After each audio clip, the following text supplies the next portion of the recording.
Let's bring up our radio acting company here.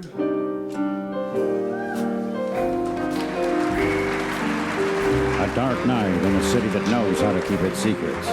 But on the 12th floor of the Acme building, one man is still trying to find the answers to life's persistent questions. Guy Noir, Private Eye.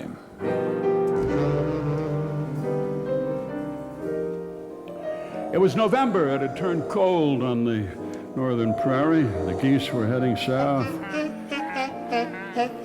And so was my friend Sid, who painted the new gold lettering on my office door, where it said Guy Noir, Private Detection and Personal Counseling, and he'd spelled counseling with 2 L's. Sid? Counseling has just 1 L? Yeah, right, counseling, just the way it sounds there. Oh, well, what the hell, huh? Yeah, right. Anyway, I'm off to Miami on Sunday. November 1st, me and the missus. Right. We booked 5 months at the Starfish Hotel. 5 mints? You get 5 mints at the You which get those motel? free on the pillow there at the Really? Starfish Hotel at Biscotti Bay. Biscotti Bay, you know, I read about that, yeah. That's where they have those big jellyfish that give off a transparent fluid. If you step in it, What? it causes paralysis for 48 hours, yeah. Yeah, well, people Florida. don't care. You know, Guy, people don't care about 1 L or 2. Maybe some elderly English major Oh, I will. care. It makes me look like a dope. Anyway, I would wear rubber boots, high boots on the beach if you go down Okay, there. well, thanks. By the way, your fly is open? Did you know that alligators can run up to 45 miles an hour in short bursts? Keep that in mind, okay? I had no idea. Thank you. Okay. So I checked my messages, hoping for some cases to come through. It's been a long time. Yeah, Mr. Noir, it's Hank from the Boys Club. I want to thank you for coming over on Career Day and talking to the boys about detective work. But some of the parents were upset about what you said about hitting somebody where it really hurts bad. So if you could write us an apology, I'd really appreciate it. Yeah, Mr. Noir, this is Elaine at Acme Cleaners. Say, we were not able to get the snack dip out of your cummerbund. I'm wondering if you want us to try an acid bath, or we could maybe take it down the river and you could beat it on the rocks or something. Anyway, could you give me a call, please? Mr. Noir, it's Craig Gromit downstairs in the law office. When you roll your chair around up there, it sounds like the New York subway. We're preparing a cease and desist order if this keeps going on. Oh, boy. Yeah, come on in. The door's unlocked there. Yeah, come on in. Thank you. Mr. Noir? Right, yeah, have a seat Oh, there, thank sir. you very much, thank you. Close the door, thanks. Look, What can I do for you? My name is Mitch Pritchett, and, well, I don't know why, but I'm trying to work up a comedy act for open mic night. I'm a little nervous about the whole thing. I see that. Actually, I think I'm about to lose my lunch. Look, could you help me come up with some good jokes? You know, frankly, I've never told jokes before in my life. Mr. Pritchett, why are you doing this? Well, you know, it's my girlfriend, Gina. She wants me to lighten up, you know, be funnier. Otherwise, it's goodbye. You know how that goes? Open mic night at a club. I mean, it's as grim as it gets. I mean, it's like a multiple funeral service. Oh. What do you do for a living? Oh, I'm a funeral director. Oh, Actually, truth be told, assistant funeral director. There's your material right there. Really? Funerals. A lot of great jokes. You know, I've never heard any. It's funny. No, like I'm sorry and I apologize mean the same thing, but you shouldn't say I apologize when you're at a funeral. I don't think that's going to work. No.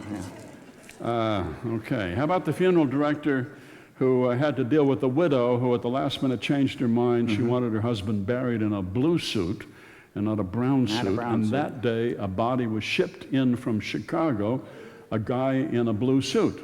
So what, he switched suits? No, he switched heads. Oh, jeez, I can't tell that. What, are you crazy? That's not going to work. Can't tell that one, huh? No, not at all. How about the one about Ole and Lena? Ole dies, and Lena calls up the funeral director. He asks for the address, and she says 433 Eucalyptus Avenue. And he says, how do you spell that? And she says, how about I just drag him over to Maple Street? You can come and get him there. All right, well, thanks for your help anyway. I don't think so. I went down to the 5 spot where this open mic night was being held for some reason. What's going on, Jimmy?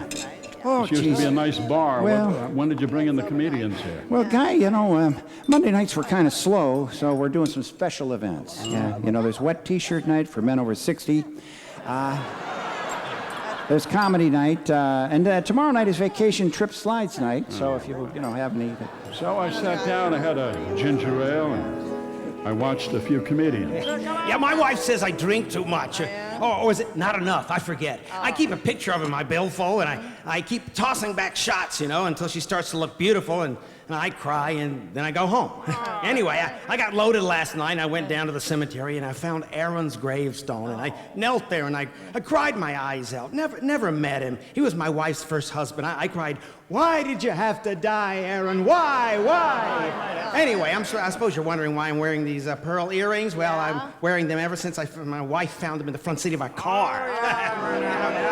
One amateur comedian after another. Yeah, you ever notice how men and women are different, huh? That's really something, isn't it? Huh? What about this election, huh? You following that, huh? Okay. Hey, did you hear about the nurse who caught Ebola? That was quite a story, wasn't it? Right? Huh? Anybody? Okay. So, the Giants won the World Series. I was in San Francisco once, back in the 60s. Remember that? Anyone? Anyone now? Okay.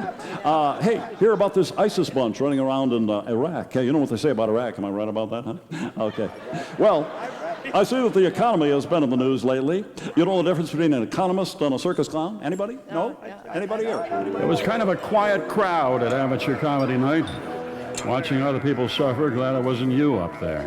Okay, so I'm really down, okay? I'm like in the pits, I mean, I had to take the bus here tonight. I mean, the bus, really? I mean, how many of you out there took the bus, huh? Nobody, right? No, you didn't. No, I had an 82 Chev with a rag for a gas cap and a hefty bag in the passenger window, which my boyfriend broke throwing beer bottles out. But, whatever, it drove okay. And then he sold the car for gas money. Not really. Can you believe that? Then he sold the house to pay off the mortgage. I mean, what a dope. I mean, it's hard to believe he beat out 1 million other sperm. You know what I'm talking about? So, okay, I was broke. So I turned to the Bible for some comfort, and I had opened up to Matthew chapter 11. Get a chapter 11? Yeah, hello? Anybody? I'm a human being here, people. I got feelings. And you know what's wrong? You know what's wrong with you? You're dumb. That's it. You don't get it. I stand up here. You know what I hear? I hear the ocean. Okay, let me tell you something. I'm going to go far, and I'm starting right now. So bye-bye. Adios. Bye-bye. Well, go on up there, guy. Give it a shot. What do you say? No. Yeah, you'd be great. No. Go ahead. No, what, you think so, really? Yeah, sure. Tell him your duck hunting story, Or tell him the one about the Irishman at the cemetery. Yeah. Or the Father Flanagan story. That always kills. Really? Yeah, sure. Boy, you're tempting me here, Jimmy. Oh, come on. They'll love it. They'll pee in their pants. Really. Come on, go on. Well, I was just about to do it, and then she turned to me and she said, Hey, what? I can see you're just about to go on stage. Don't. No? Why not? Well, you spilled your drink in your lap and you have a big wet spot on your pants. I turned. She was tall. She was beautiful.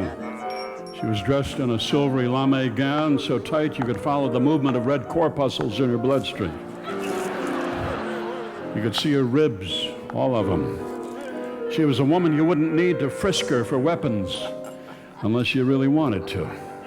So don't go up there, okay? Okay, I won't. Haven't I seen you someplace before? Yes, that's why I don't go there anymore. Uh-huh. Can I buy you a drink? I think I'd rather have the money. Uh-huh. Will you go out with me this Saturday? Sorry, I'm having a headache this weekend. Uh-huh. So what do you do for a living? I'm a female impersonator.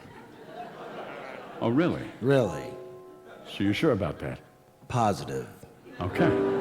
A dark night in a city that knows how to keep its secrets. But one man is still trying to find the answers to life's persistent questions. Guy Noir, Private Eye.